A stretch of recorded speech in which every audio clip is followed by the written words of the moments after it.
Good evening and welcome. Thank you very much for coming at the end of term on this Tuesday evening.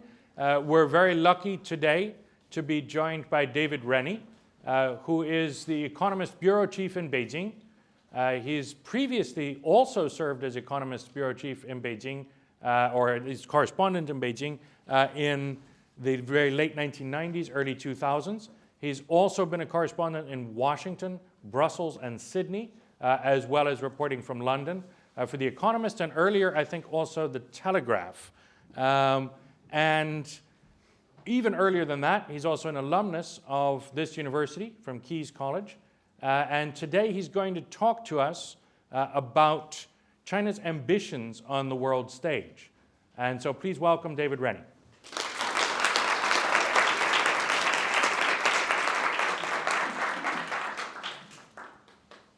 Thank you very much. So for most of human history, great powers and strong men were free to inflict horrors on the weak with impunity.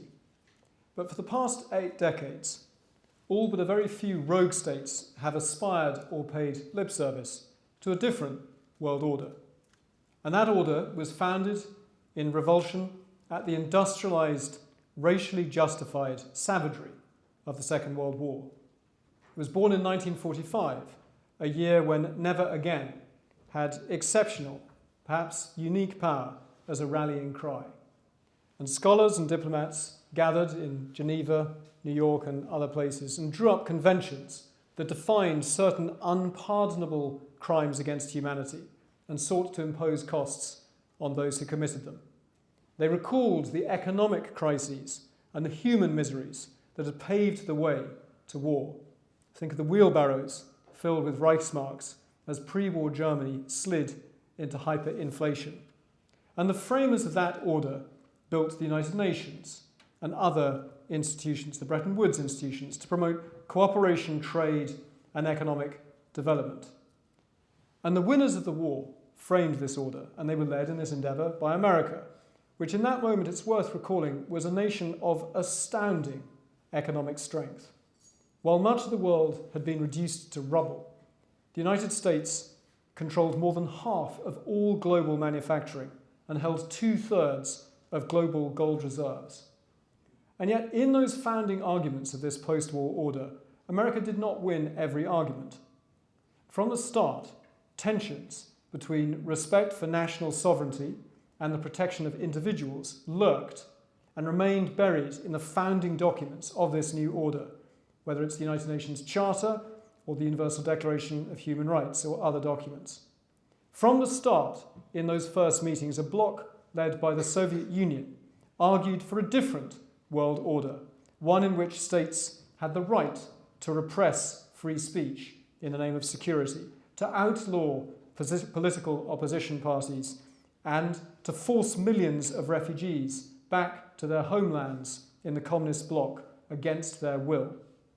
And in that Soviet vision, explicitly, individuals and civic and political rights mattered less than the collective and economic and social interests of the masses, as defined by their sovereign states and its leaders. And back in 1945, in that founding moment of the United Nations and that post-war order, the Soviet bloc was ultimately outnumbered and it was outvoted. And so its vision for a world order was defeated. And it's worth studying that history in some detail because even among supporters of individual liberty, the work of defining universal human rights was contentious. It had never been tried before. The post-war governments of Britain and France were queasy about extending inalienable rights to colonial subjects. Thankfully, they lost that argument. And in all of these discussions, a Chinese delegate from the Republic of China, the Kuomintang Republic of China, was a vital source of constructive compromise. P.C. Chang, or Zhang Pangchun, a playwright, philosopher, and a delegate from the Republic of China, was co-author of the Universal Declaration of Human Rights. He had the great diplomatic advantage of working without any clear instructions from his home government, which was so busy fighting and losing a civil war with the communists. And Chang's role is an important corrective to those who include the leaders of today's People's Republic of China, who portray this post-1945 order as a neo-colonial Western imposition. Because at moments, Chiang openly disagreed with the Americans, the Europeans, or Latin American colleagues who said that rights were essentially defined and derived around the dignity of the individual. Chiang was a Confucian, and he valued both personal and collective rights, and insisted that all rights should be tempered by duties to society. This United Nations we are building, he said, should seek to promote man's moral development, not its selfish individualism. Chiang achieved adding a Confucian concept, ren, or compassionate consideration for others, to the Universal Declaration of Human Rights. It's in the line that talks about all men being endowed with reason and conscience. And to be clear, access to this post-war order, was from the start unequal. It is true, and we should admit, that many people languished powerlessly under totalitarian regimes or in colonial empires. And during the Cold War, again, we should admit that Western democratic powers turned a blind eye to despots as long as they opposed the Soviets. And yet, this flawed, often hypocritical system was an advance on anything seen in human history. It sought explicitly to raise the costs for powers bent on aggression, and it reduced impunity for the worst rights abusers. And this order has been tested many times since 1945. And the most alarming challenges almost always involve large powers defying international law and relying on their might to give them impunity. Russia offered a particularly shameless example in February 2022 when it used its veto power as one of the 5 permanent members of the UN Security Council to block condemnation of its own invasion of Ukraine. But today, I want to consider modern China's challenge to the post-war order. It's a challenge that is much more subtle than Russia's brazen defiance.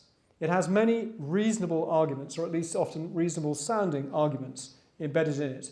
And yet I would argue, because of China's size, its power, and its appeal to many countries in the global south, China's challenge is far more disruptive than the brazen challenge of the Russians.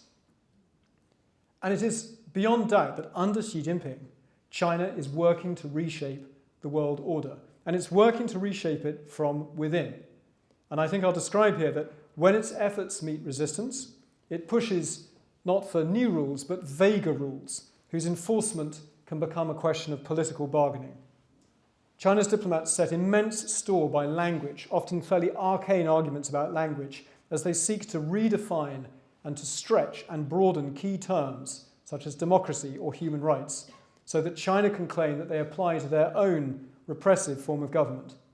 And in all of these efforts, China is clearly, again and again, pursuing its self-interest, and countries do. There is much less evidence of a revolutionary project to recreate the world in China's own image. One of the great mistakes, I think, of analysis of Xi Jinping is to call him a new Chairman Mao. He is not a new Chairman Mao. He is not a revolutionary. He is not in love with disorder. He is not fueling insurgencies around the world. Unlike the People's Republic of the 1960s or 70s, today's China does not need students to wave copies of Xi Jinping thought in the campuses of Cambridge or the streets of Paris or Buenos Aires to feel that it has succeeded. China's goals to change the world order are at once narrow and vastly ambitious. If you judge China by its own statements and its own policies and actions, I think it's incontrovertible that China wishes to be so powerful by mid-century that no other government on earth may safely challenge or defy it. And in order to sweep away obstacles to that rise, China is ready to bend, stretch, redefine, and hollow out international conventions or norms that might expose China to criticism or sanction. Defenders of Chinese ambition argue that communist leaders have every right to reshape global rules written decades ago when they were not at the top table. Of course they do. China is a very large, very successful country. Of course they have the right. It is natural for them to wish to see their worldview reflected in global governance. But I believe that's a straw man argument, because the point is more that if you see value, any value, in today's liberal order, then you have a right to fear what China has in mind. As a Western liberal working for The Economist, I see China's challenge to the global order as a contest. And to the extent that illiberal arguments win, then I see that as a loss. But they have every right to try. In its pursuit of its long-term ambitions, China's rulers have found themselves in certain paradoxical situations. You can see it now at this moment of extraordinary global disorder, because China's rulers, Xi Jinping, he is a man obsessed with order and predictability at home. And yet you see today's China making common cause, shielding and propping up some of the world's most disruptive revanchist regimes, from imperialist, border-trampling Russia to North Korea or Iran and its proxies. What is going on? How do you describe what China is up to in this moment? Well, I believe that China has never forgotten the defeat of the Soviet bloc and its envoys in those founding conferences of the UN in 1945. Chinese diplomats sometimes note that the majority of countries in the world today did not exist in 1945, and that therefore it is illegitimate to say that those founding conferences represent anything like a final say on how the world order should be framed. I think, in effect, China wishes to revisit those arguments from 1945 that pitted the absolute rights of sovereign states against inalienable individual liberties. China wants to rerun those contests because this time they think that they might have numbers on their side. I'm very keen to get to your questions, so I'll attempt a sort of an initial survey of my view of how China's world order works. I will describe how China is frustrated by and seeks to amend the international order in three areas. First, values and principles. Second, norms and systems, including the UN system. And third, rules and laws. So start with universal values, that declaration of universal human rights that Chung helped draft. Xi Jinping, I think this is a very important point that foreign leaders have learned in meetings with him in Beijing. Xi Jinping does not accept that 1945 is a magic year. He does not accept that the Second World War offered the West, the winners of that war, a mandate to draw up a liberal order in their own image.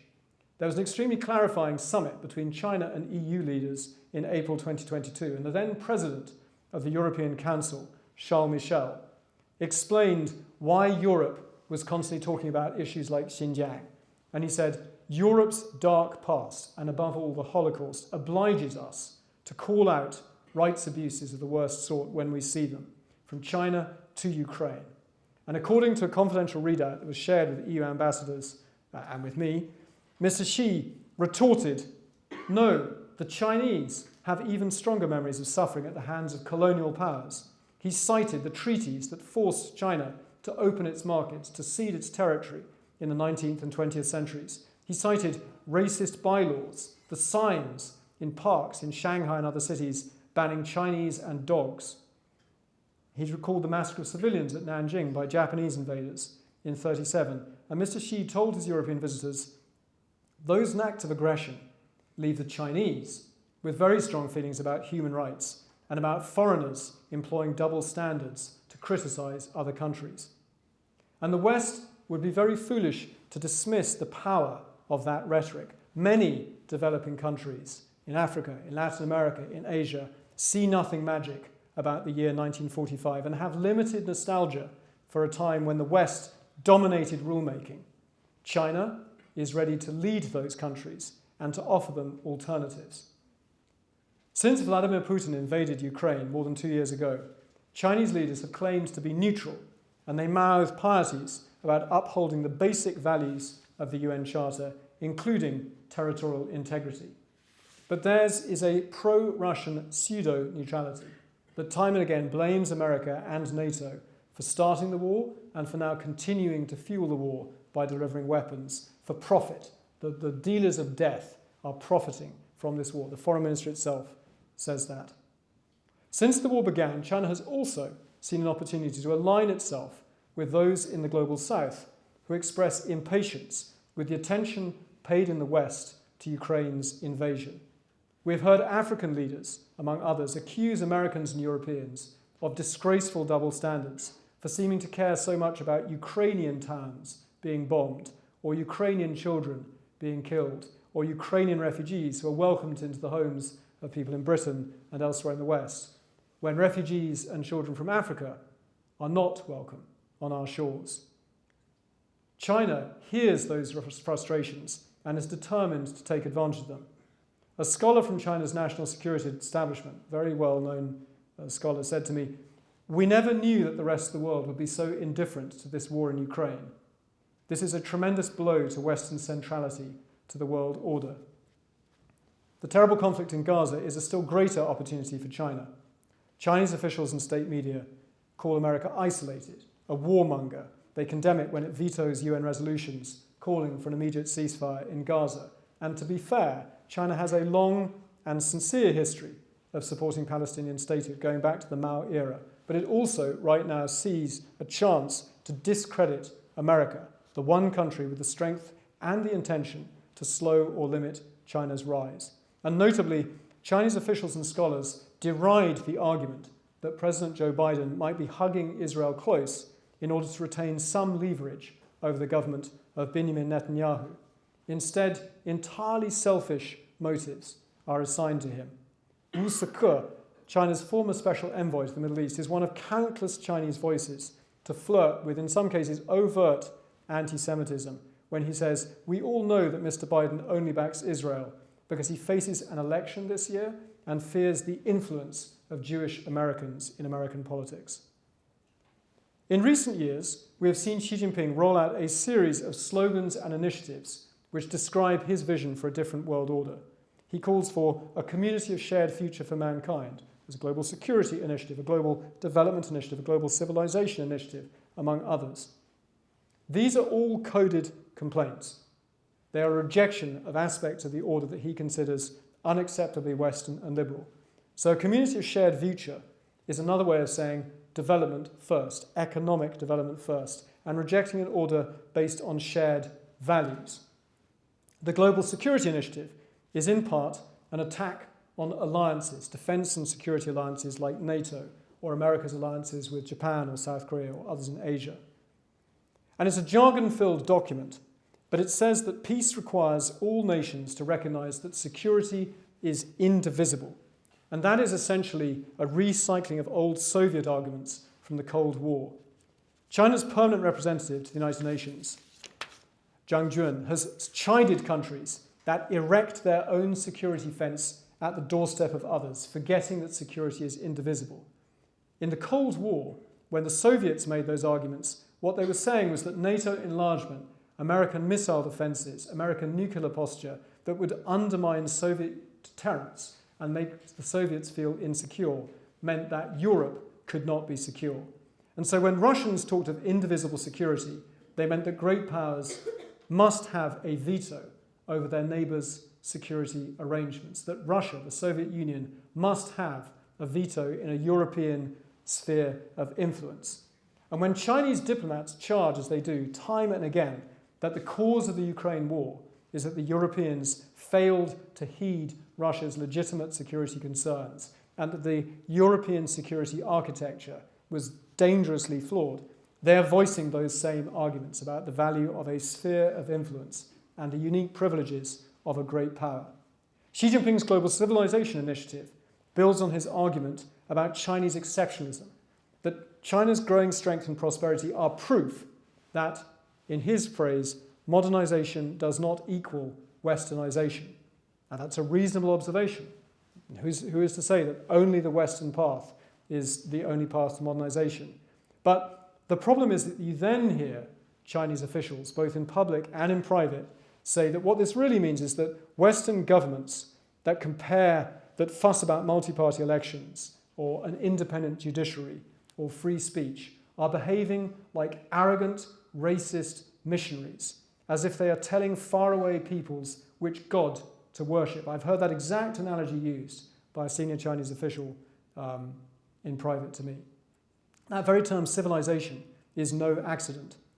A very important strand of Xi-era propaganda is that Chinese civilization is exceptional and has upheld a way of peace for 5,000 years, built on order, state power, trade and economic development. And now they are ready to say that modern China offers its rise and its model of peace as an example for other developing countries. And they're willing to explain that universal values have no place in that rise, and that instead the world will be a better place if it has universal security. The time has come, Xi Jinping has said, for China to lead the reform of global governance and move closer to the centre stage. And so defenders of the prevailing order, whether in London or Washington or Paris or elsewhere, are braced for a contest, and they wonder whose norms will dominate the 21st century. They wonder whether China's goal is to completely replace the United States and replace all existing rules with its own. I would argue that, again, that concern is slightly missing the point of what is happening under our very eyes, because right now, before China ever mounts that kind of a challenge to America, the Chinese are very busy trying to make the existing order do less. If you talk to well-connected Chinese scholars in Beijing or Shanghai about the world order, they accuse America and its allies of imposing an obsession with human rights on a world order whose original, correct, modest mission was to merely help sovereign states coexist and trade peacefully. China's ambitions are at their most explicit and concrete in the United Nations, where China is one of 5 permanent veto-wielding members of the Security Council, the P5, America, Britain, China, France, and Russia. In the UN, in the Security Council, we hear Chinese diplomats express scorn for the interventions by America and its allies in Iraq, Afghanistan, or Libya. They're especially hostile when Western governments talk about those actions reflecting a responsibility to protect. Now, that's a legal term in UN diplomacy. It's a doctrine that commits states to act when they detect genocide, war crimes, ethnic cleansing, or crimes against humanity. You can see the ancestral DNA of those arguments about never again in 1945 in that doctrine. And there was an invitation to sovereign states to sign up to a responsibility to protect in 2005. And China, in fact, signed up to this, but immediately started pointing out that this was a doctrine that could never actually be used. Chinese scholars point out that there is no consensus among P5 members about how to define the kind of crimes or emergencies that would trigger the responsibility to protect, let alone how to organize who should intervene. And so they say that this claim that sovereign states are bound to intervene and interfere in the internal affairs of others when they detect the worst crimes is in fact an empty principle. And when this China says that it opposes interference in the internal affairs of countries, this is not mere rhetoric. Time and again we have seen China joining Russia in wielding its UN veto to shield governments like Syria's from sanctions, for example, for using chemical weapons against its own people. And this is not, I would argue, because China wants Syrian children to be gassed with chlorine. And it's not because China gains from Syrian children being gassed with chlorine. But China sees an overriding national interest in blocking the existence of a system that can sanction a government like Syria's in case one day similar tools are used against China. A couple of years ago, writing about the world order for The Economist, I interviewed Jia Qingguo, former Dean of International Studies at Peking University. And he's a very sharp critic of Western activism. And he blames the West for taking the wrong path at the end of the Cold War in a moment of sort of unipolar hubris. And for him, and for many Chinese scholars and diplomats, a crucial moment came when NATO countries intervened in Kosovo in 1998, despite failing to secure a UN mandate. Then came the American-led invasion of Iraq, again without a UN mandate. China sees those as disastrous and illegal breaches of the UN order. And China wishes to return to an order based on absolute respect for national sovereignty. And to Professor Jia, that order means a world order that respects China's core national interests, especially China's right to national reunification, which is code for taking back Taiwan, and China's right to run its own internal business. Professor Jia praises the wisdom of the founding fathers of the United Nations in 1945 for giving the P5, those most powerful great powers, veto rights. He says that only that prevents great powers from walking away from the UN and acting alone and breaking the system, as happened to the precursor to the UN, the League of Nations. And when I put it to him that P5 divisions, having Russia, America, China, Britain and France at the same veto-wielding table, means that it is almost impossible to imagine authorizing an intervention against crimes against humanity, he said, of course you're right. If they cannot agree, then we will just have to wait. That is the reality of current international politics. And remember, no action is often better than action, as the Americans and you, the British, demonstrated in Iraq. So China has a very coherent critique of the idea that you should try and pursue universal values at the same time as respecting state sovereignty. And within the United Nations, it is actively promoting that vision. To give a small example, take peacekeeping. Now, China has an excellent role as the largest provider of troops to UN peacekeeping missions among the P5. China's very proud of this. It's also used it to help train the PLA. But China has a large problem with the way that Western liberal democracies have tried to change the nature of UN peacekeeping in recent decades. So some of you will remember the tragic failures of UN peacekeepers to keep civilians safe in Srebrenica during the Yugoslav conflict, or in Rwanda when there was the genocide against in Rwanda. And so since then, you have seen Western countries push for reforms to UN peacekeeping to build the protection of civilians and respect for universal rights into the mandates that the Security Council hands each new peacekeeping mission. And every time that happens, China's ambassador to the UN questions why human rights monitoring or universal values should have any role in the Blue Helmets' mandates, and insists again and again that peacekeepers are there to support the host government and that we should defer to the sovereign government in place, which is surely, by dint of being a government, the legitimate representative of its people. China is underrepresented in terms of UN officials compared with its size, and Western diplomats concede that, of course, China has a right to seek more senior posts at the top of UN agencies. But what alarms them is how in recent years Chinese appointees have used their international offices. So the UN Convention is that once you become a senior UN official, you lead an agency, that you should shed your nationality, that you should serve the UN and the international system.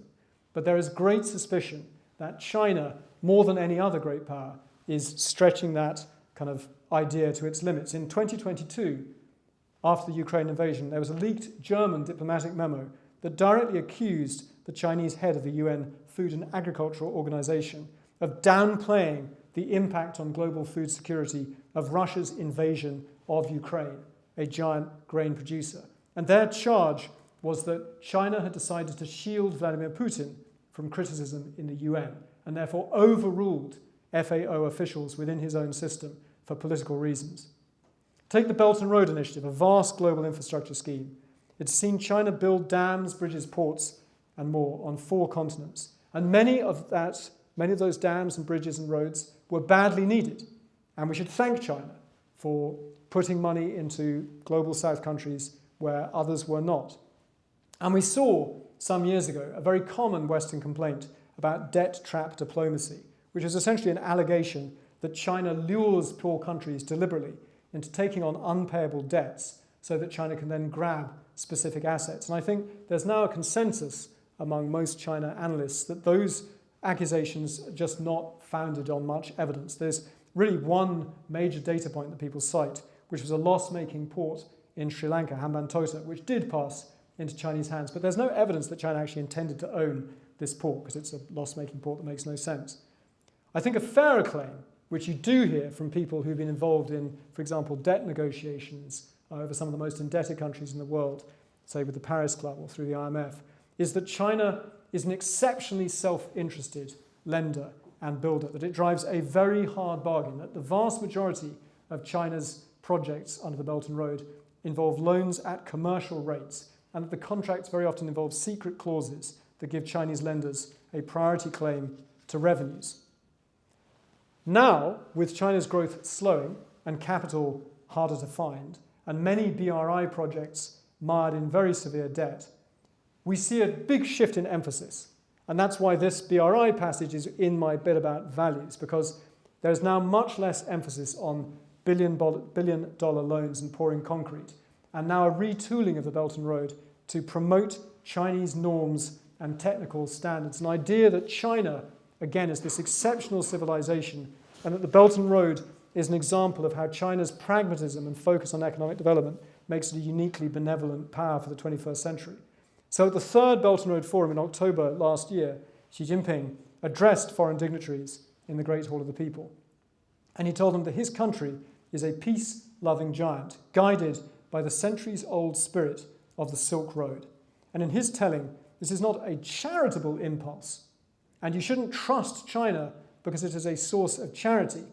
You should trust it because China's self-interest is so clear that China is pragmatically pursuing its own prosperity via mutually profitable trade that will then offer you prosperity. So Xi Jinping's own words, he said, the pioneers of the ancient Silk Roads won their place in history not as conquerors with warships, guns, horses and swords. They are remembered as friendly emissaries leading camel caravans and sailing ships loaded with goods.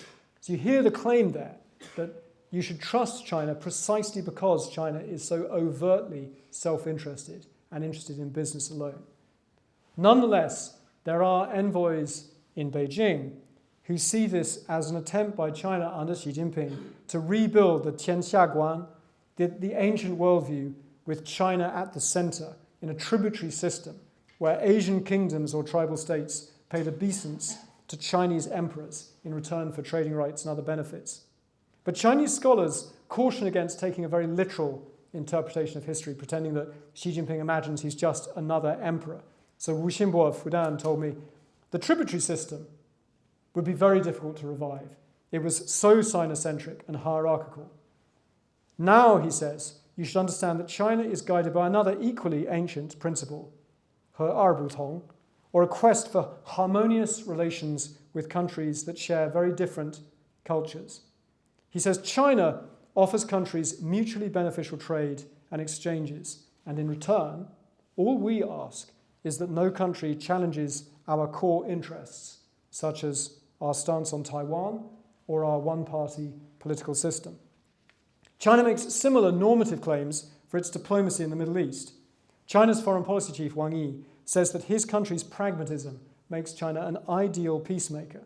To help the Middle East achieve good neighborliness and friendship, he says China will pursue a non-judgmental, trade-led approach to international relations, or to use his actual words, China will help the Middle East find a development path that suits the national conditions of each country. Now, governments in the Middle East hear a promise not to criticize their human rights, not to criticize their political systems, not to criticize the role of their ruling families in the economy.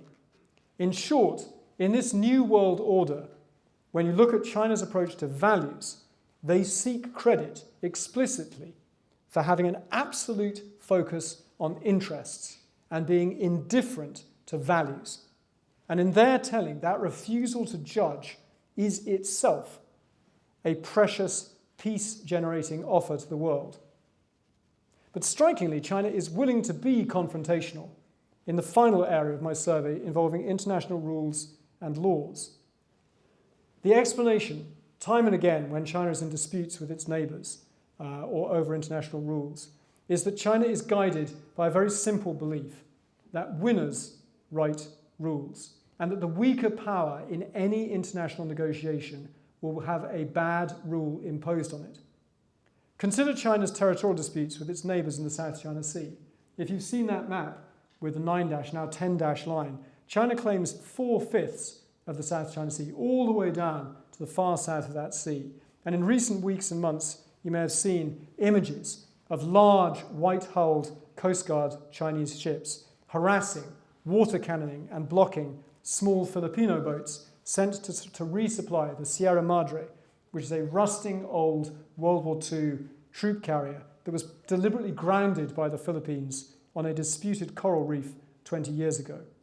China claims that reef, the Second Thomas Shoal, as its own, and is determined not to allow the Philippines to restore this ship that is in extremely bad shape, and if there was one bad storm, could slide into the sea. And to justify its assertiveness, China offers claims about the history of the South China Sea and about international law that are essentially rejected by almost all of its maritime neighbours. Because if you look at the detail of China's claims in the South China Sea, despite having enormously sophisticated diplomats and legal scholars, it quite blatantly applies rules for its own claimed features in completely different ways. There is a whole series of rules and laws around how you design baselines and maritime boundaries and economic zones around features that are only visible at high tide, islands, island groups. These are all very clear laws written into the UN Convention on the Law of the Sea that China signed and ratified. But China applies the rules completely differently to its own features, and then routinely sends naval ships, fishing militias, or its own survey vessels into waters that are clearly within the exclusive economic zones, for example, of other countries. Very unhelpfully, America is an upholder of UNCLOS rules, but is not a party to the convention because the American Senate was unwilling to ratify it. And in 2016, the Permanent Court of Arbitration in The Hague upheld almost the entirety of a claim made by the Philippines government that China's assertions of historic rights over the South China Sea have no legal basis at all. And China, which says that it is an upholder of the international legal order, that is a proud signatory to UNCLOS, said that this ruling was a scrap of waste paper, and it continues to maintain and expand military bases on disputed reefs. And you could make a case that China's behavior, its aggression, is self-defeating, because we're now seeing the Philippine government restoring once very frayed defense ties with America and growing much closer to the West in response to this Chinese aggression. But I would argue that China's actions actually fit with a philosophy that you can find in Chinese legal texts, including Chinese government scholars of international law, that at the end of the day, international law is a weapon, that is a way to codify power relations between large and small states, rather than any idea of it being an independent, autonomous source of binding norms. Chinese scholars would say that we taught China that bleak lesson, that if you look at how the British grabbed Hong Kong or imposed unequal treaties on the weak final Qing dynasty of China, we taught the Chinese that strong countries use international law and treaties as a weapon for legitimizing what is essentially bullying, and might makes right. The Chinese public, to end, has also imbibed years of education about the nature of international relations and how the world really works. And one of the shocks of the Ukraine war, for me as a journalist in China, has been the absolute indifference, or indeed hostility, of the vast majority of the Chinese public to Ukraine, and an absolute siding with Russia. Now, part of this is shaped by very selective news reporting in state media, but part of it is based on the idea that a larger country has attacked a smaller country, and of course the natural order of things is for that smaller country to submit, and that if this has not happened, it is only because another great power, America, must be playing games, must be using Ukraine as a pawn, that the Ukraine war only continues to advance America's selfish interests, to contain Russia. The rights and wrongs are almost never cited by the ordinary Chinese I speak to. And about a year ago, one of the most interesting revealing reporting trips that I made was I went to the border between China and Russia, right up in the frozen north near Siberia, to the city of Bagehot on the banks of the Amur River. And this is a place where Chinese history teaches the Chinese public that the Russians are capable of extreme brutality to China, their neighbor. Because in 1900, Russian Cossack troops under the Tsar seized the northern bank of the Amur River, which was lived in by Chinese farmers, by driving thousands of Chinese civilians into the river where they drowned. And there is an extraordinary museum on that border just outside Bagehot, the Aihui History Museum, that commemorates this massacre in extraordinary detail, including there is a panoramic painting 69 meters long that fills an entire room. Now, this museum is so graphic and so anti-Russian that Russian citizens are not allowed to enter it. And when I turned up, they were astonished by a foreigner turning up, not least because it was January and very cold. But when I produced a British passport, there was a kind of, okay, you can come in. Now I'm told, possibly because they didn't like my reporting, a colleague of mine from the New York Times just went and was told that no foreigners can enter this museum. But I did go. And you see this absolutely extraordinarily brutal painting of Cossacks driving Chinese into the river at bayonet point, machine gunning and raping women and children. And in all, the museum, hall after hall, records centuries of Russian invasions and land grabs of millions of square miles of Chinese territory. And in the final hall, there is a plaque which tells Chinese visitors how to understand this history, what lesson to learn. They are told, work hard to make China strong, to make China's armies strong. Do not waste time on hatreds. The lesson, written explicitly at the end, is if you are weak, you will be bullied. If you are backwards and behind, you will be beaten. 落后就要挨打.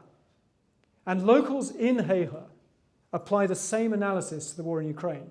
So a trader I interviewed said to me, the people dying in Ukraine, that's your fault, Britain and America, the West. Because if you weren't still supplying NATO weapons, Ukraine would have lost long ago. There would be no more war. And that view may sound depressing, but it closely matches those pushed by state media and the foreign ministry. And I think that that worldview is exceptionally helpful to understand China's ambitions for the world order, which are not just an ambition to change the way that post-45 order works, but are essentially a statement of complete disbelief that that 1945 order really existed at all, that we should put any faith in it, that that is how the world really works.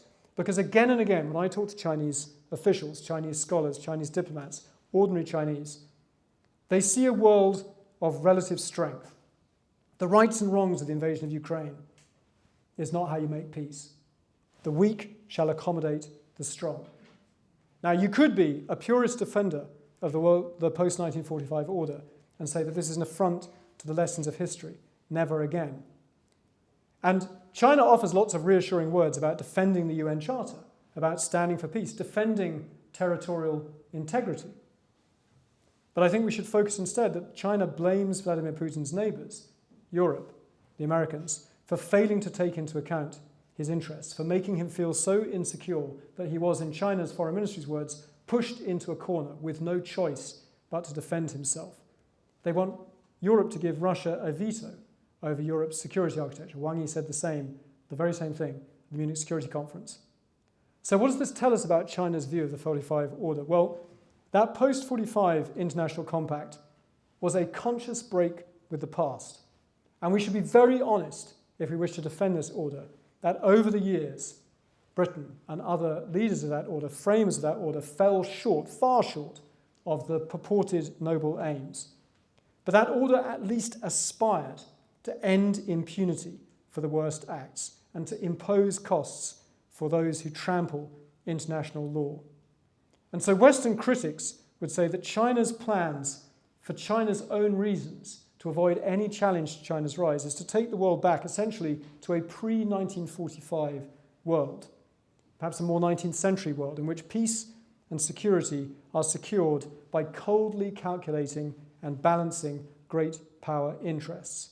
And to Western critics, China is taking us back to a world in which might self-evidently makes right. And I think the dismaying possibility, if you look at the totality of the evidence of China's positions, is that China's leaders believe that that might makes right world is the one that we inhabited all along.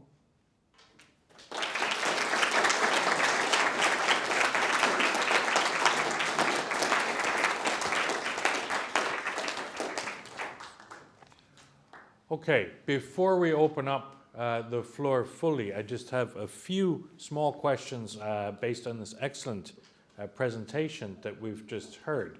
One question I might ask, but I won't, is about the sort of general thread in Chinese legal scholarship to view the law, not just international law, but all law, as essentially a reflection of political and power relations, and where that sits within sort of Marxian analysis of law more generally. Because I think that view that you've articulated with regard to international and treaty law is in fact of a piece with this larger tradition in legal scholarship, not just in China, but also in the Soviet Union and in some other threads of European legal scholarship. But what I will ask, though, is if we think about general theories of international relations and this idea of sort of makers, breakers, and takers, right? In the Cold War, during the Cold War, the Soviet Union is sort of the classic breaker of the liberal post-war international order. Before that, obviously, the Central Powers and the Axis powers were attempted breakers of the world orders that they inherited. And when we think of revisionist power in sort of realist theory in international relations, we're usually thinking about a breaker. Most countries, of course, are takers. They just accept the rules and they work within them. And that's what one could argue China was for 30, 40 years under the dictum of Chaguan Yanghui that Deng Xiaoping articulated as a guiding principle of diplomacy. But what I would say China's been trying to be since the early 2000s, and certainly since the financial crisis in 2008, is a maker. Someone with a seat at the table, somebody capable of actually reshaping rules. And so the challenge, I think, perhaps phrased slightly differently from the way you've put it, for Western great powers and others, is not so much how to fend off China's attempt to destroy the system, but rather how can liberalism, as an avowedly pluralistic system, and as a system meant to accommodate differing views and to produce compromise and consensus, how can liberalism actually accommodate a maker who doesn't agree with everyone else? Because we could say that China is the first new maker of rules since 1945 that is not inside that coalition of consensus that was formed perhaps first at Bretton Woods back at that time. And so let me leave that to you to answer first, and I'll ask you the next one. Actually, I'd like to briefly answer the question you didn't want to ask me, because it was a very interesting one. So I agree with you that there's a clear sort of thread between their concept of rule by law, law-based governance, as opposed to the rule of law, the idea that governments are not bound by law. But it has a specific challenge, I think, for Western governments, above all the Americans, who are trying to find ways in which you can engage this assertive rising China.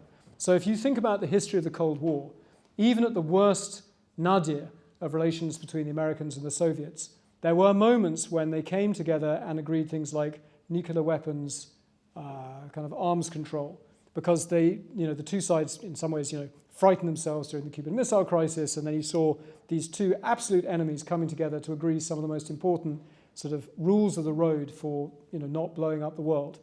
One of the really interesting things we see at the moment is that the Americans, and I spend a lot of time talking to American officials who work on China policy, is there are certain areas of international law, superpower international law that's designed to avoid blowing up the whole world, where they would like to talk to the Chinese. So a good example of this would be anti-satellite warfare, space warfare. There is almost no rules of war for international kind of, for space warfare. Things like cyber attacks on nuclear command and control. Is it a legitimate act to stick some sort of malware in the other side's nuclear command and control systems? There are initiatives to say that that is so unimaginably irresponsible that all nuclear powers should forswear that. China has a strong self-interest in having those conversations. And indeed, China, there's a body of military scholars who believe that the world needs those rules and those laws. But to date, China has adamantly refused to have those conversations with the Americans. And the reason that I'm told by PLA-connected scholars is that China is technologically behind the Americans. And so in that bleak worldview, where the stronger party will always do better out of any negotiation, until China has parity, it sees no interest whatsoever and sees no sincerity on the American side, because they believe that they have to increase their arsenal, their nuclear arsenal, enormously before they can have arms control talks. Otherwise, they will have a bad deal imposed on them. And so you see how even when China sees a self-interest in agreeing to talk about rules and laws with the Americans, as long as they don't feel the equals of the Americans in some area, they will not begin that conversation. And that means that this world this rise of China is in some ways more dangerous than the US-Soviet confrontation, because we see a total unwillingness to have that conversation. Now, your very good question about how does the liberal order accommodate China?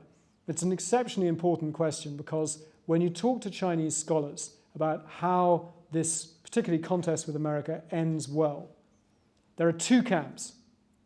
One is essentially an utterly confrontational camp, that we just have to get so strong that America will have no choice but to, suck it up, basically accept that it has a peer competitor, there's nothing it can do about it. There is then a group of foreign policy establishment scholars who've often studied in America, who studied in the West, who are very familiar with how the West thinks. And their argument is what they would frame as a very moderate argument. Why can you not just accommodate us? Why do you have to keep talking about our political system? Why do you have to keep talking about democracy versus autocracy? Why can't you just accept that we are rising in our own way? And it sounds a sort of seductively moderate position. But the problem is, I think, that the price that China wants us to pay in terms of the dismantling of those universal values and inalienable rights is very high. It involves saying that the rule in Xinjiang is benevolent, that we have no right to have an opinion on it, that Hong Kong is now more stable and has a better political system than when it had limited democracy. And I think that as a simple matter of politics, it is not possible for Western governments currently to accommodate China. And so China's most moderate voices are asking something that is currently intolerable to most Western liberal democracies. And so I was saying to some students on the way over here, my kind of not very sophisticated take on why things are as bad as they are between the US and China, they're bad because they're bad. They're bad because we're in a time of mutually incompatible ambitions and mutually incompatible solutions.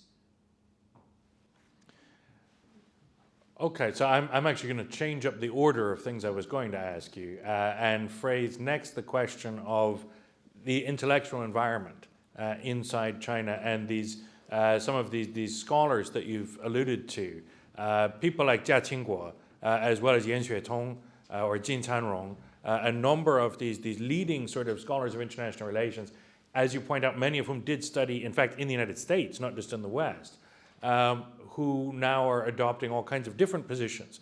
Some, as they would see it, moderate, some not so.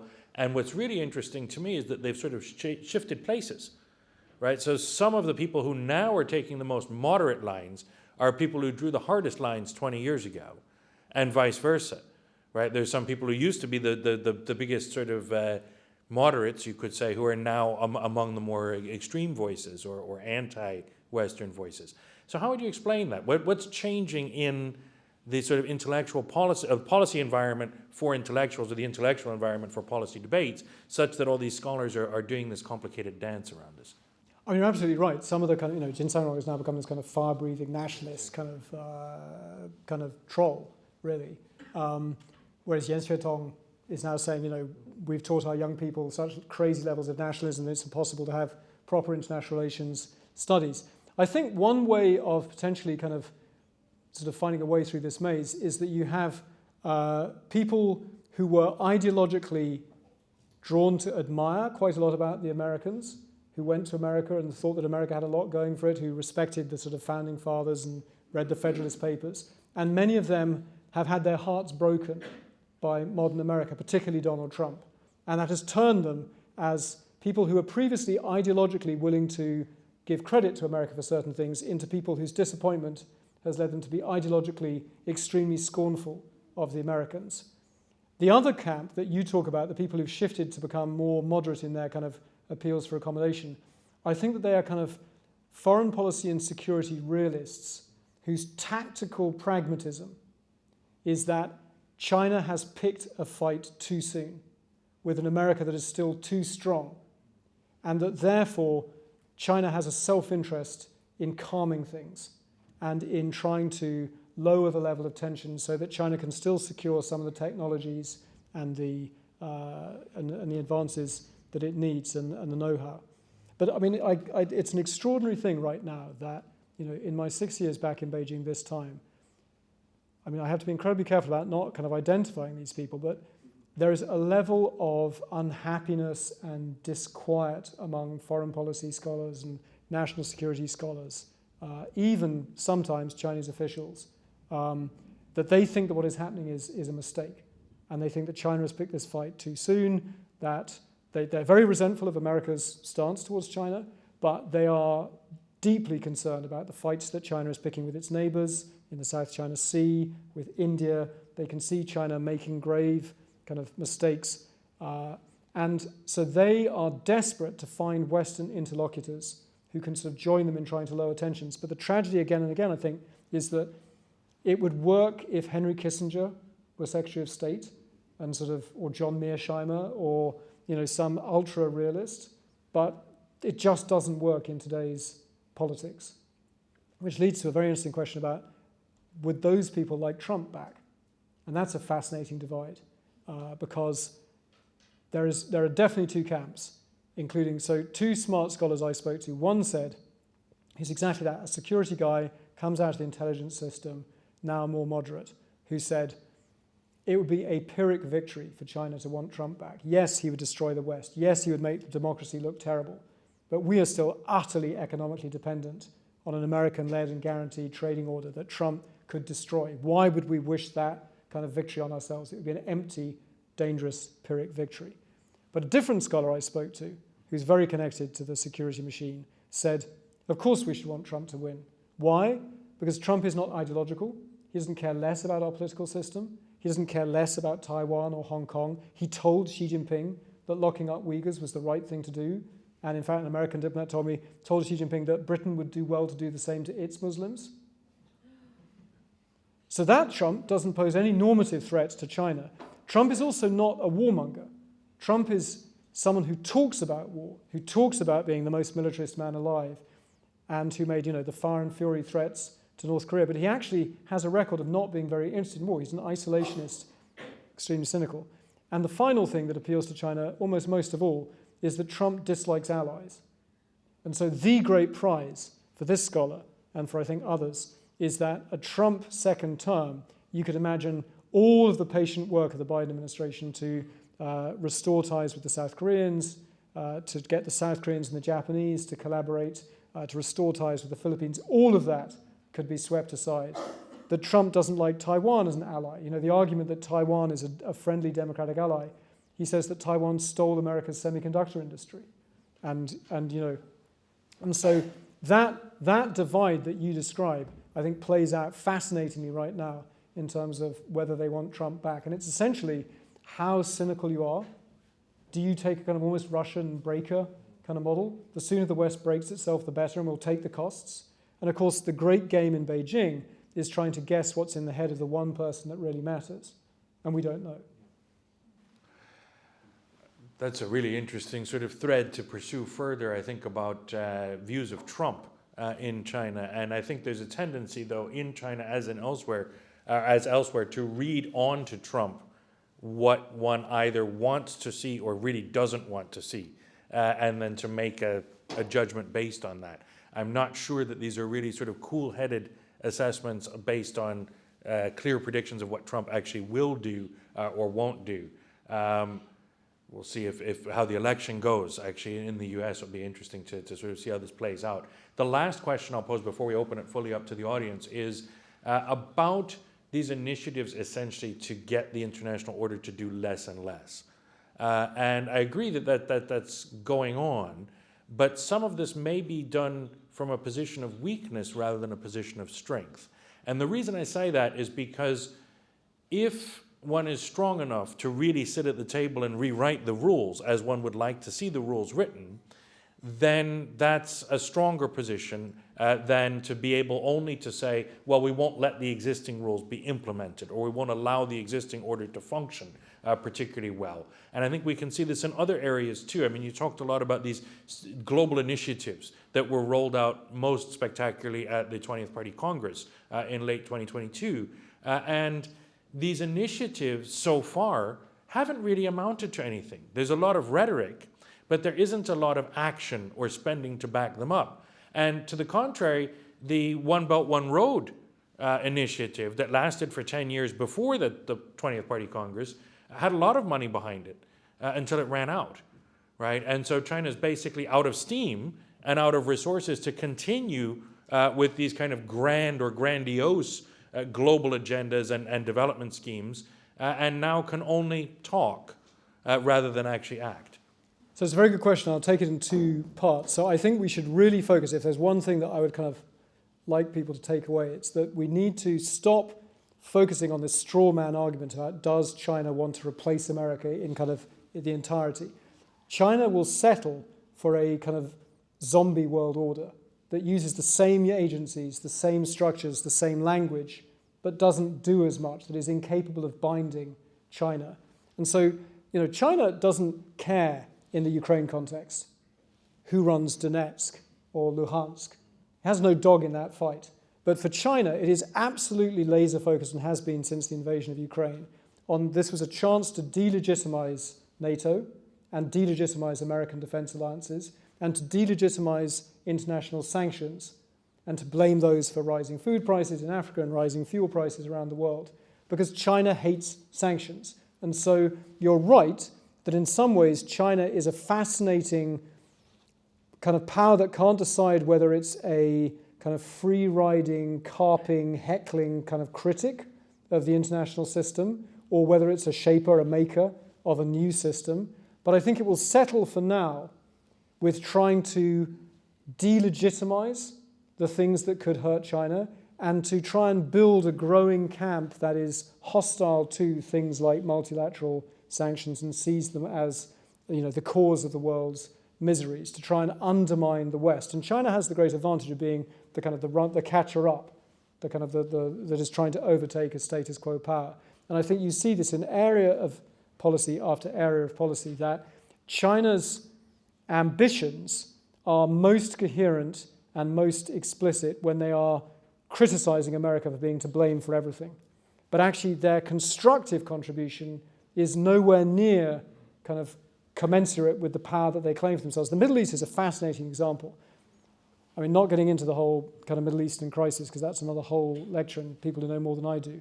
But China is absolutely accurate in detecting that America is diplomatically isolated in its support for the Israeli government.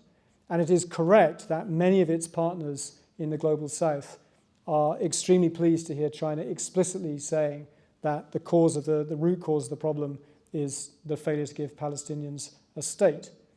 But then China has presented itself as a peacemaker in the Middle East based on that norm that I was talking about being, we trade with every side. We're the largest buyer of Saudi oil. We know, although they don't say it, that they're the largest buyer of Iranian oil. They're just all about business, and that's why you can trust China. But since the Gaza invasion, since October the 7th, we've seen Chinese envoys going around saying, we have a plan to fix the Middle East. And so governments, including Britain and America, have said, okay, well, great, what's your plan? And the Chinese say, there needs to be a two-state solution. And everyone goes, well, that's marvelous. And how do you propose it? We need to have dialogue, and we need to have win-win solutions and a two-state solution. And everyone's like, okay, fine, okay, But they have a very coherent critique of the Americans for being to blame for all of this. So, for example, the Houthis, very clear example of this paradox that Xi Jinping, a man obsessed with order, is currently enabling or siding with bringers of disorder. So the Houthis are currently firing cruise missiles supplied by their Iranian patrons at container ships, vastly increasing the cost of container shipping at the moment, which is of enormous damage to the Chinese economy, which is desperate for further external trade. What is China's first response?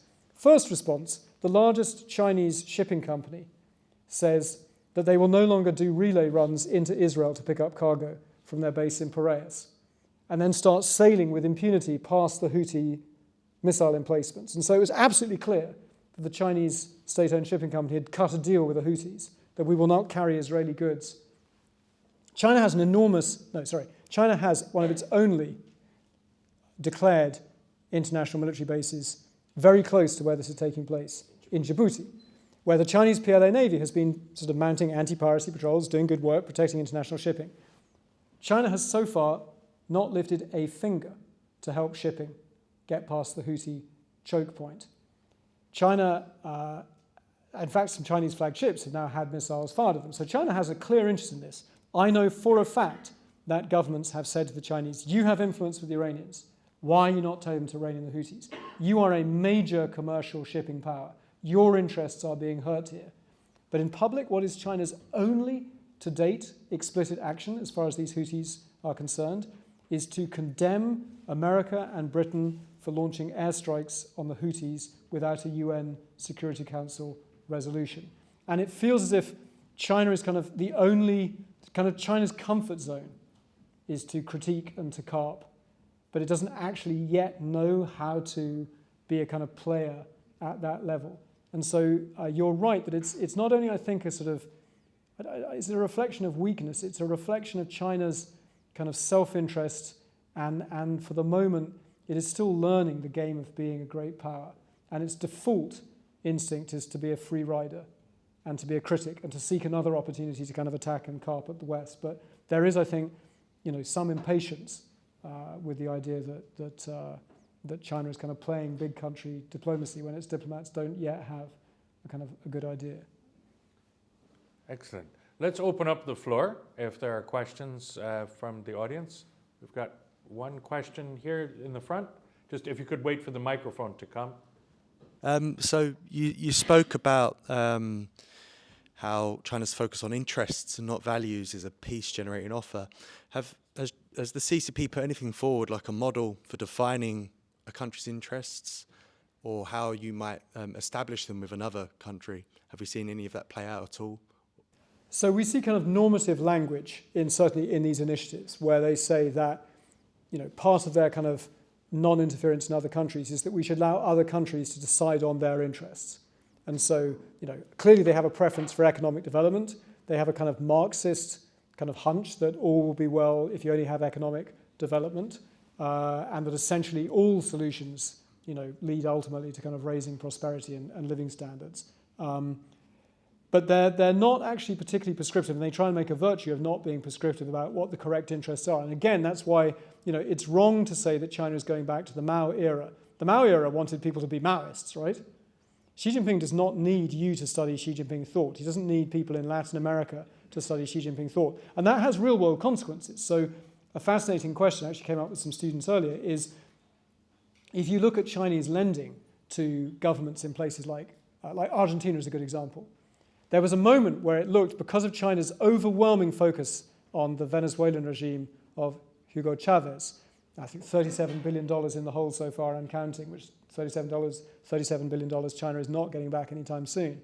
And because Hugo Chavez was this kind of leading member of the international Latin American, anti-American left, there was a sense that, oh my goodness, China is using its economic power for these very ideological reasons. But then if you look at where its lending goes in the rest of Latin America, it's entirely indifferent as to whether governments are left-wing or right-wing. And in fact, when the government in Argentina changed from the Kirchners to Milei, I think it was Milei, the Chinese lending went up to a conservative, pro-American, American-educated technocrat and business leader. And so China is all about business and not imposing and prescribing those interests. And I think what we need to kind of keep coming back to is that for China, if you say to China, you are an entirely selfish power that's all about business, they're like, yeah, that's the point. That's why you can trust us. America spent the entire post-war period saying it was a shining city on a hill that had a mission to spread liberal democracy. And now look at America. It's no longer interested in any of that. They're about to elect Trump again. So why would you put your faith in a country like America? Because it can flip with a single election. But we are very reliable indeed. We are always about business. We are always about interests. But I think there is one final kind of limit to that kind of Marxist belief in economic development. And Iran is a very good example of this.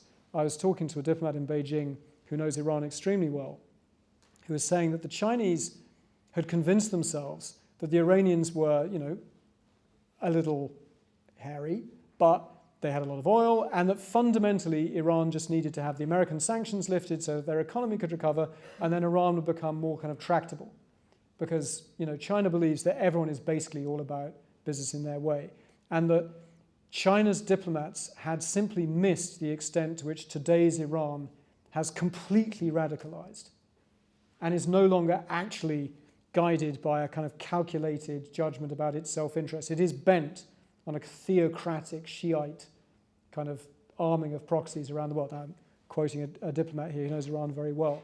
And that China is continually, China has so far refused to condemn Hamas or call Hamas a terrorist organization or condemn the October 7th attacks. And indeed, the chief legal advisor of the Chinese Foreign Ministry recently went to a meeting of the International Court of Justice in The Hague and said that international law says that an occupied people have the right to legal self-defense, including the use of force in legal self-defense, and was referring to Hamas.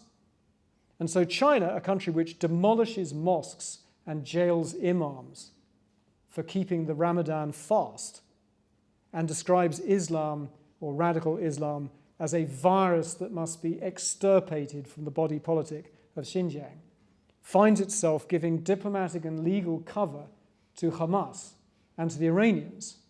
And I think that what I hear from people in Beijing is that China's kind of plan, its kind of Marxist focus, or its focus on business and pragmatism, leads it sometimes to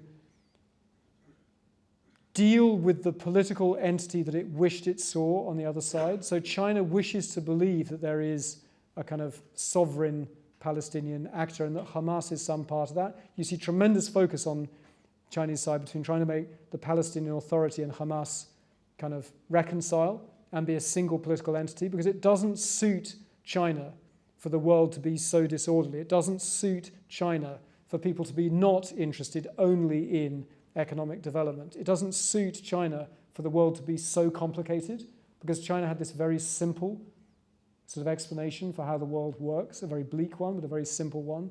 And I think what we're seeing in part right now is that China is kind of joining the big great powers club, and it's going through a kind of learning process that the world is messy and chaotic, and that China's kind of impulse to scold and to blame all of the ills of the world on the former colonial powers and the Americans is running out of road.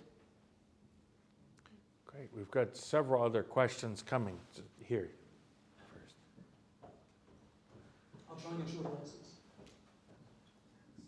Hi. I was just wondering, if you were having dinner with President Xi Jinping, what would you say to him to perhaps dissuade or warn against the perspective on power relations in the world order that's characterized by kind of ominous pragmatism?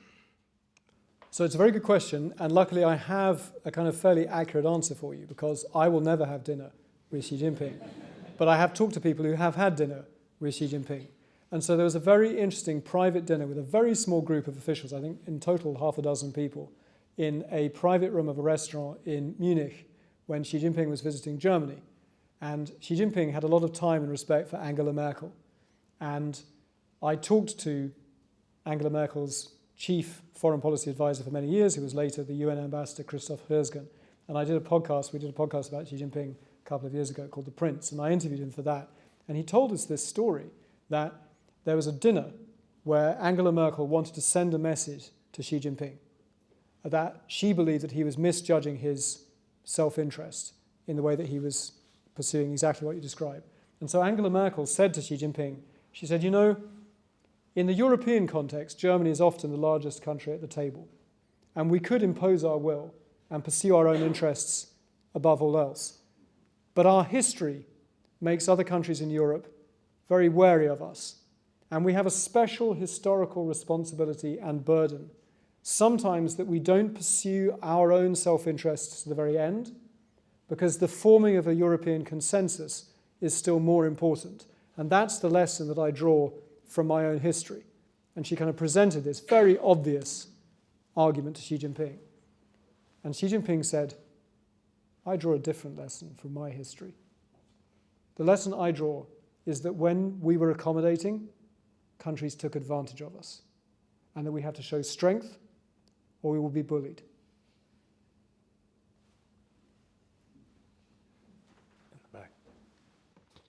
Thank you very much. You've made me feel really cheerful about the state of the world, so I'm going to avoid sharp objects and chords for a bit.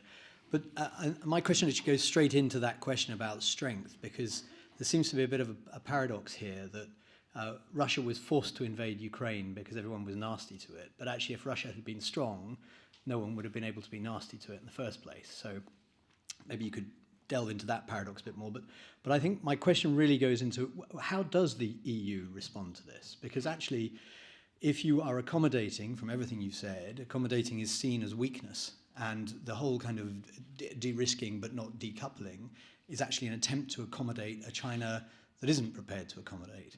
So in order to get what it wants, the EU has to be completely contradictory to its own sort of liberal instincts in dealing with China.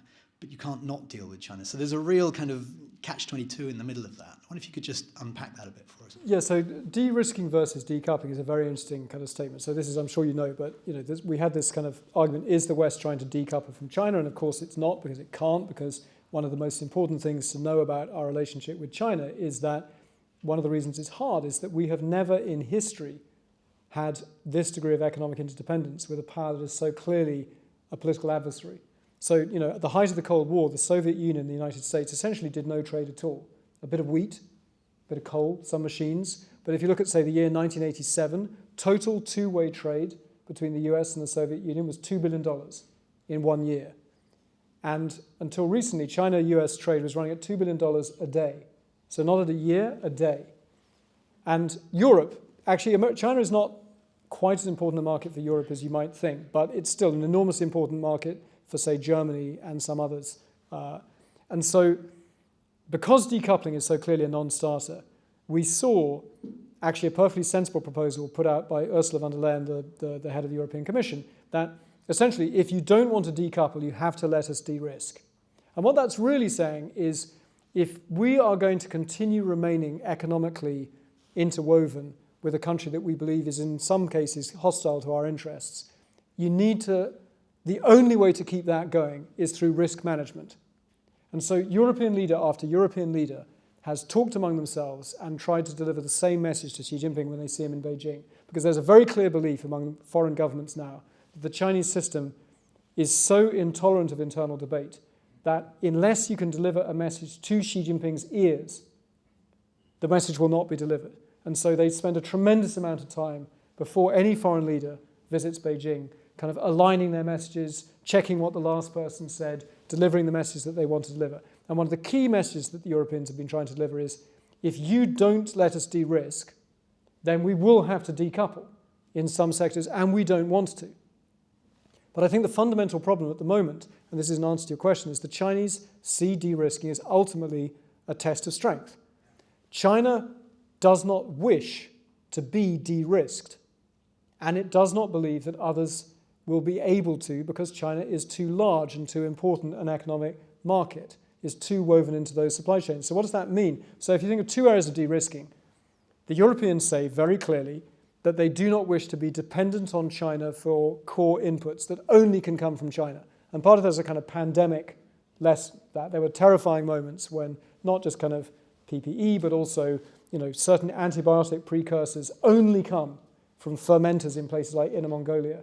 And during the pandemic, simply the supply dried up. It was terrifying.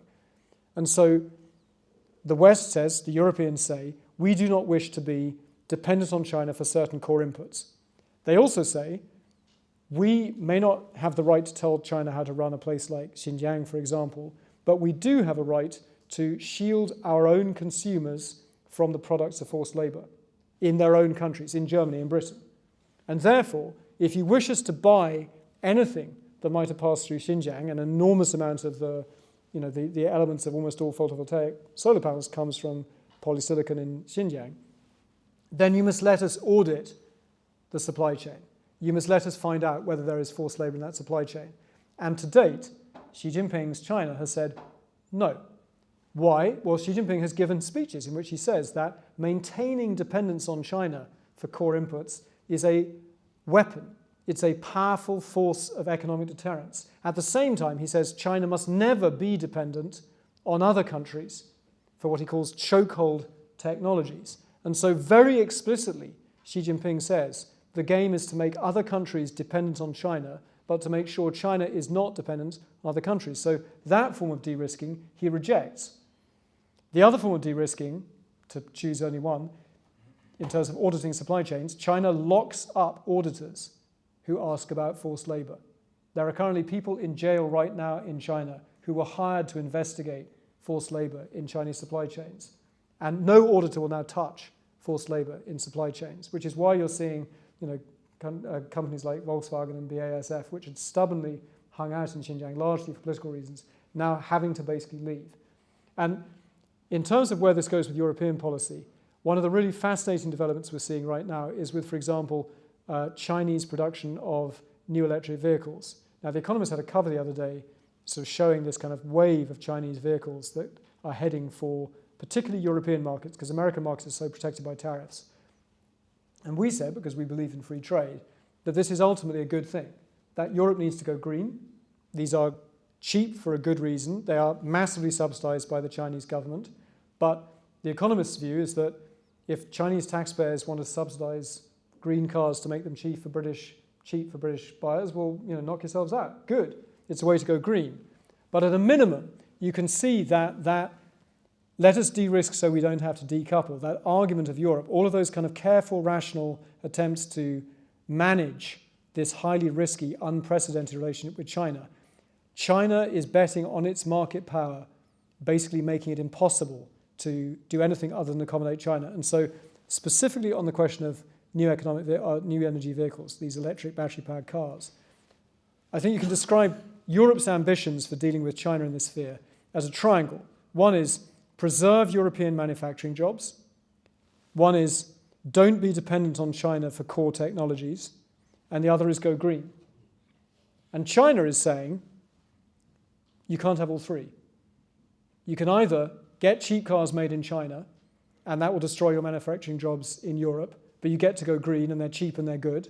Or perhaps China will open factories in Europe to make BYD cars in Hungary and else, which is our favored solution at The Economist. There will still be some jobs, not as many jobs, and you'll have the ability to go green because these are well-made cars, but you'll now be more dependent on China than ever for these critical kind of minerals. And so we're seeing that China is basically not willing to play our game where we get to preserve all that we hold dear.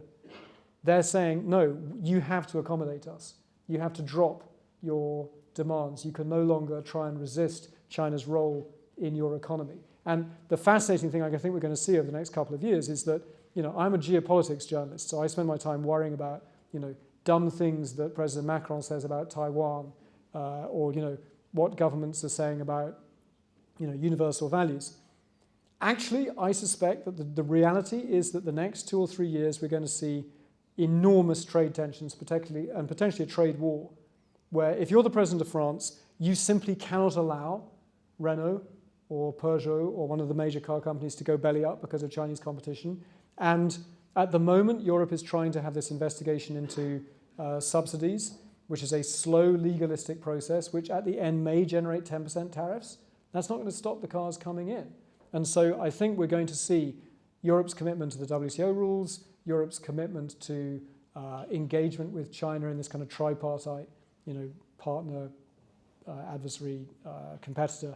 All of that, I think, is up for grabs because we're moving into a world where China's economy is incapable of generating the domestic demand needed to consume this extraordinary overproduction we're seeing built up in China. It has to go somewhere.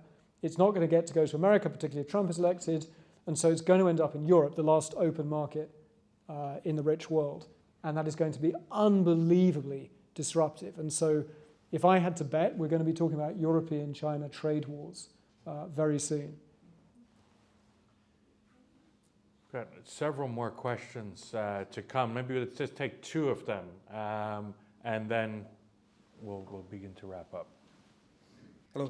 I usually listen to you and Alice on a Tuesday while making dinner, so what a treat, what a bonus this episode is. I was at a talk in London last week listening to a sinologist, and she gave a pretty negative take on the economy, and she didn't pull any punches. And I was very conscious that every Chinese national in the audience was lost halfway. And when it came to Q&A, very defensive, a lot of whataboutism. As a journalist, is that a consideration for you? Do you think of that kind of unique access you have to that audience when writing? And does it affect the stories that you tell? I mean, tragically not, because Chinese people can't read what I write, because they're not allowed to see The Economist, and they need a VPN to see the website or to listen to the podcast. So I'm not only being tactical. When I said in my talk that China has a right to rise and China has a right to want to change the rules, but as a Western liberal, I don't want them to succeed, I mean that. I think that you cannot expect to have an audience with Chinese people, Chinese students, Chinese officials in China if you don't accept that the West has made many mistakes, that the reason that the post-war order is in desperately bad shape is, the invasion of Iraq was a catastrophe, because it wasn't authorized by the UN Security Council. It is very hard to make a case, although I would make it, about Russia's aggression in Ukraine when America is vetoing resolutions and shielding the government of Israel. That makes it hard, right? And so I think I'm very hostile to whataboutism, because it's kind of the death of all kind of decent journalism, and I get it endlessly from the many trolls who come after me on things like Twitter.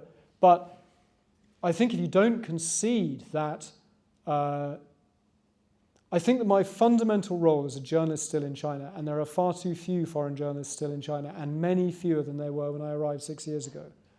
Being in China still, the fact that I will fly back to Beijing in a few days, is a tremendous privilege. And my role, as I see it, is to explain China as China sees the world, on China's own terms. And I say, when I'm called in by the Foreign Ministry for the kind of the latest bollocking, I say, you know that The Economist is a liberal newspaper. You know that we have a worldview. And so if you do illiberal things, we will criticize you, just as we criticized Trump, or just as we criticized Boris Johnson, or Abu Ghraib, or any of these things. But we understand that China has a right to want to rise. China has a right to want to be at the top table. China was not at the table in 1945, although I would urge China to remember P.C. Chung. This idea that the post-45 order was a merely Western Christian project is just bad history. There was a Confucian at the table, holding the pen, writing that universal declaration. It matters. But no, we have to engage with China. I mean, one of the reasons this is hard as a moment is that China, it's very common for me to hear from Chinese officials and Chinese scholars, we are not doing anything different. We haven't changed. And yet suddenly everything we do seems to terrify you and anger you and alarm you, and we are facing far more pressure than we ever did in the past. And in part the answer is, well, you're just much larger. And of course that is frightening. But also China has changed. China, you use the phrase, Deng Xiaoping's famous, Chaguan Yang Hui, the idea of hide your strengths and bide your time. China is no longer hiding its strengths and biding its time. It's decided to confront and demand accommodation. And that comes with costs. You make your move, you take on the big players, well, game on, right? And one of the things that makes this moment so dangerous, so difficult, is that, as I said, it's not just mutually incompatible ambitions, it's mutually intolerable solutions so far. There's no solution at the moment that I can see that makes the West and China happy. The price paid is just too high. And the big change in America-China relations that I've seen in my 2 times in China and my 9 years in Washington is America used to offer China's rise a conditional welcome.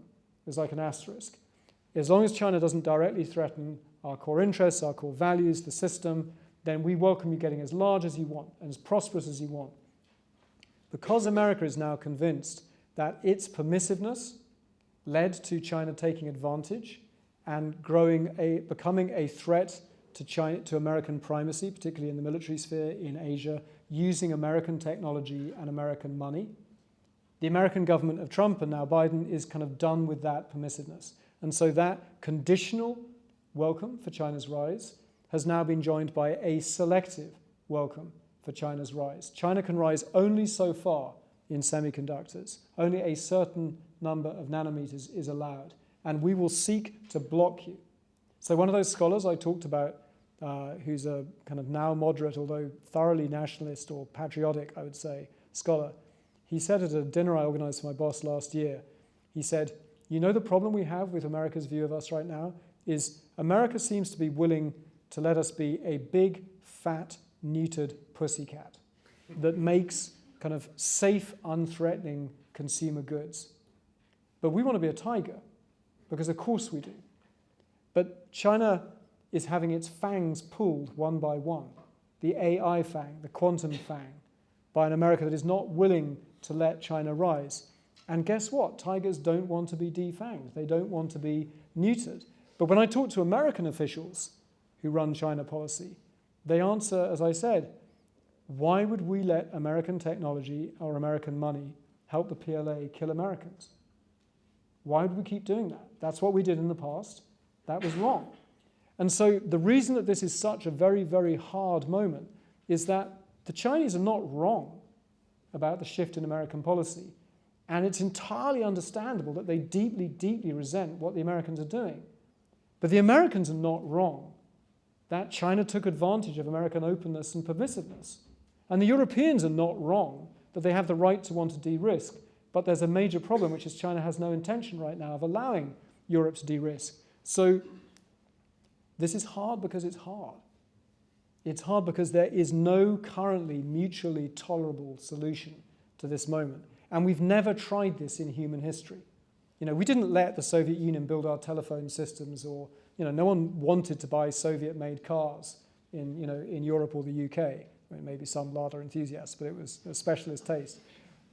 But China is an astonishingly important player. And, you know, well done. China has become rich. Its people have worked hard. They're astonishingly, you know, industrious. They have, you know, they churn out more engineers than any other country in the world. Of course, China is a challenge. But this is hard because China's vision for how we coexist involves surrender and accommodation on those core post-1945 values, that order that for all of its flaws is better than what came before. It was the case that before 1945, the most powerful countries, strong men, could act essentially with impunity. That was the model of the 19th century. And China doesn't need strong men to be allowed to roll across the border far away from China. It doesn't have a particular interest in that, but it wants a world in which there is impunity for China, and as a result, it's willing to extend that impunity almost as a side effect to Bashar al-Assad or to Vladimir Putin. And that's a very dangerous kind of step back.